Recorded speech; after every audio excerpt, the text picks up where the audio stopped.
নমস্কাৰ, সকলোকে অভিনন্দন জ্ঞাপন কৰিছোঁ। আজি বিশ্ব গ্ৰন্থ আৰু গ্ৰন্থ স্বত্ব দিৱস। প্ৰতি বছৰে সমগ্ৰ বিশ্বতে এই 23 এপ্ৰিল তাৰিখে বিশ্ব গ্ৰন্থ আৰু গ্ৰন্থ স্বত্ব দিৱস পালন কৰি অহা হৈছে। 1995 চনতেই ইউনেস্কোই পোনপ্ৰথমে এই দিৱস পালনৰ সিদ্ধান্ত গ্ৰহণ কৰিছিল। এই দিৱসৰ প্ৰধান লক্ষ্য হৈছে মানুহক কিতাপৰ প্ৰতি আকৃষ্ট কৰা, কিতাপ পঢ়াৰ আনন্দ লভিবলৈ নতুন প্ৰজন্মক উৎসাহিত কৰা, জ্ঞানৰ পৰিসৰ বৃদ্ধি কৰা, তাৰোপৰি মানুহৰ অন্তৰত সোমাই থকা যি চিন্তা চেতনা বা যি জ্ঞানৰ ভাণ্ডাৰ তাক কিতাপ আকাৰে প্ৰকাশ কৰিবলৈ উৎসাহিত কৰা। এয়াই হৈছে এই দিৱসৰ মূল লক্ষ্য। যদিও ডিজিটেল মাধ্যমৰ বাবে কিতাপ পঢ়াৰ যি অভ্যাস মানুহৰ মাজত স্তিমিত হৈছে বুলি ভবা হৈছে, তাৰ বিপৰীতে অত্যাধিক মানুহক কিতাপৰ প্ৰতি আকৃষ্ট কৰিবলৈ এই দিৱসৰ জৰিয়তে প্ৰযত্ন কৰি অহা হৈছে। কিতাপ প্ৰকাশৰ প্ৰতি মানুহক উৎসাহিত কৰা হৈছে।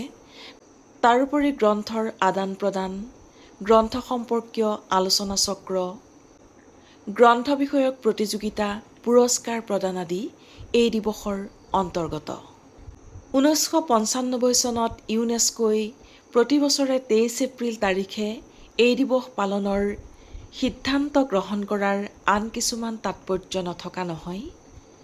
বিশেষকৈ বিশ্বপ্ৰসিদ্ধ সাহিত্যিক, লেখক তথা নাট্যকাৰ ইংলেণ্ডৰ উইলিয়াম শ্বেক্সপিয়েৰৰ মৃত্যু হৈছিল 1616 খ্ৰীষ্টাব্দৰ 23 এপ্ৰিল তাৰিখে।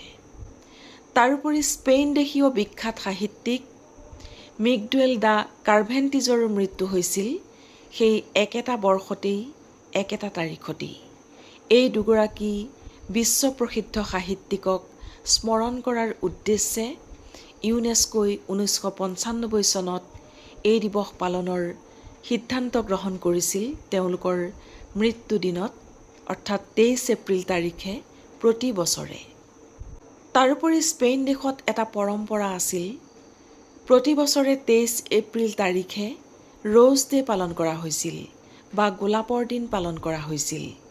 সেই দিনটোতেই ইজনে সিজনক প্ৰেমৰ চিনস্বৰূপে গোলাপ ফুল উপহাৰ দিছিল।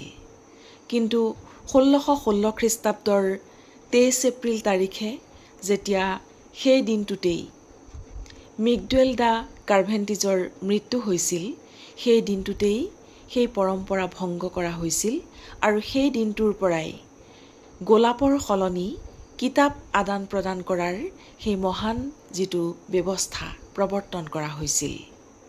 এয়াই হৈছে এই বিশ্ব গ্ৰন্থ আৰু গ্ৰন্থ স্বত্ব দিৱসৰ তাৎপৰ্য। কিতাপ হৈছে মানুহৰ জীৱনৰ সঞ্জীৱনী সুধা। কিতাপে মানুহৰ জীৱনৰ গতিপথ সলনি কৰি দিব পাৰে। এখন ভাল কিতাপ এজন মানুহৰ ভাল বন্ধু হ'ব পাৰে।